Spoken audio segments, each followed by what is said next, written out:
जैसा कि हम जानते हैं कि इंसानी जिस्म की बुनियादी इकाई सेल यानी खुलिया होती है और इस खुलिये के दरमियान में न्यूक्लियस या मरकज़ा पाया जाता है। इसी न्यूक्लियस के अंदर डीएनए मौजूद होता है। एक इंसान के तमाम खुलियों में एक ही जैसा डीएनए पाया जाता है, जबकि हर इंसान का डीएनए दूसरे इंसान के डीएनए से मुख्तलिफ होता है। एक इंसान के डीएनए से उसकी जिन्स, बालों का रंग, आंखों की रंगत, जिस्मानी साख्त, हत्ता कि उसको लाहक होने वाली बीमारियां भी मालूम की जा सकती हैं। आइए जानते हैं इस वीडियो में कि डीएनए दरअसल कौन सी मालूमात फराहम करता है। ये मालूमात डीएनए के अंदर किस शक्ल में स्टोर होती हैं और डीएनए दरअसल खुद किन चीजों से मिलकर बना है।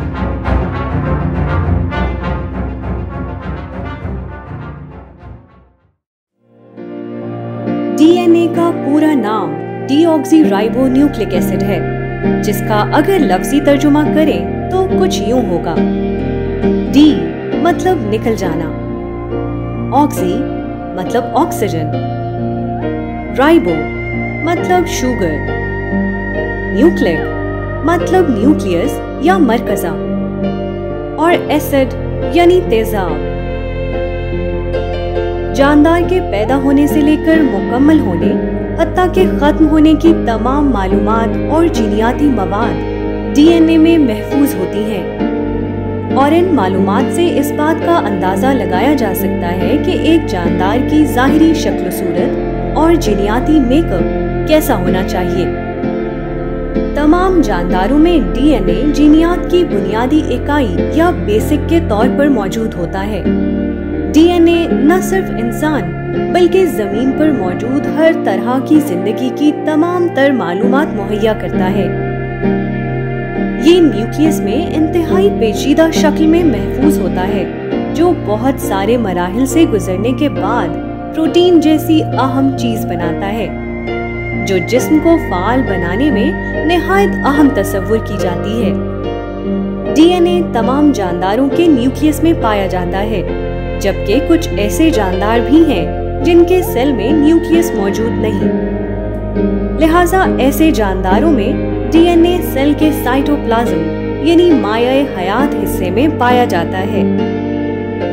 हैरानकुन तौर पर जब एक जानदार पैदा होता है तो उसके बनने के दौरान डीएनए का कुछ हिस्सा वालिदैन से बच्चों में मुंतकिल हो जाता है और ये सिलसिला नस्ल दर नस्ल चलता है, जिसे तवारुस भी कहते हैं।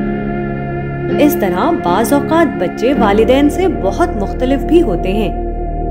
इन सब बातों का इन्हिसार डीएनए की मुंतकिली पर होता है, जो एक रेसिपी बुक की तरह इन तमाम प्रोटीन्स को बनाने की तरकीब फराहम करता है, जो जानदार के बनने से लेकर उसके खत्म होने तक अहम किरदार अदा करती हैं। अब सवाल ये पैदा होता है कि एक डीएनए से मुख्तलिफ अक़साम की प्रोटीन के बनने का अमल कैसे मुमकिन है। इस सवाल का जवाब उस तमाम मालूमात में मौजूद है जो डीएनए में एक कोड की सूरत में मौजूद होती हैं, जिन्हें न्यूक्लियोटाइड कहा जाता है। हम कह सकते हैं इस जमीन पर अरबों खरबों जानदारों का एक दूसरे से मुख्तलिफ होना या उनका मौजूद होना सिर्फ 4 चीजों के आपस में मुख्तलिफ तरीके से जुड़ने और टूटने की बदौलत है, और वो 4 चीजें और कुछ नहीं बल्कि डीएनए की नाइट्रोजनी बेसिस हैं, जिनको ग्वानिन, एडेनिन, थाइमिन और साइटोसिन कहा जाता है।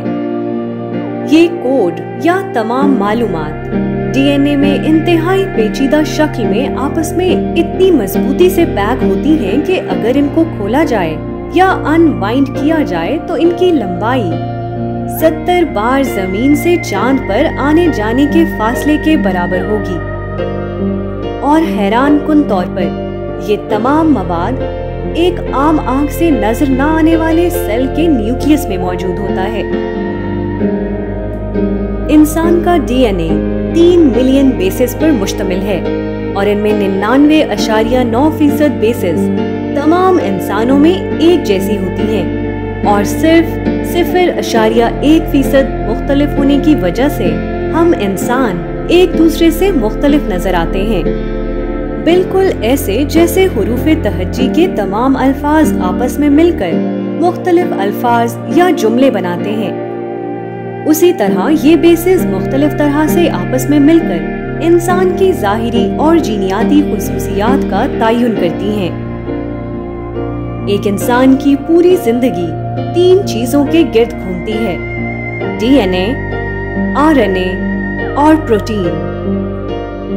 डीएनए का मॉडल और स्ट्रक्चर 1953 में दरियाफ्त किया गया, जिसके मुताबिक डीएनए स्ट्रैंड्स पर मुश्तमिल होता है जो आपस में कॉइलिंग करते हुए स्पाइरल की शक्ल बनाते हैं, जिसे डबल हेलिक्स कहा जाता है। डीएनए का हर स्ट्रैंड छोटे छोटे बिल्डिंग ब्लॉक्स यानी न्यूक्लियोटाइड्स की एक लंबी चेन पर मुश्तमिल होता है। एक न्यूक्लियोटाइड डीऑक्सीराइबोस, फॉस्फेट और 4 में से एक नाइट्रोजन बेस पर मुश्तमिल होता है। यही डीएनए एमआरएनए को बनाने की तैयारी करता है, जो प्रोटीन बनाने में अहम किरदार अदा करता है। और यही प्रोटीन जिस्म के खदोखाल को बनाने और दूसरे जरूरी अफ़ाल सरअंजाम देने के लिए बहुत जरूरी है।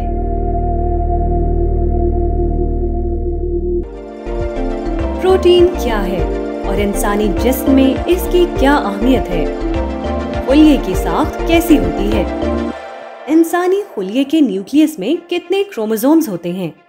इन सब और इस तरह के बेशुमार दूसरे सवालों के जवाब जानने के लिए मुलाहिजा करें हमारी वेबसाइट www.roshangarhi.org और YouTube चैनल रोशनगरी उर्दू पर मौजूद बाकी वीडियोस।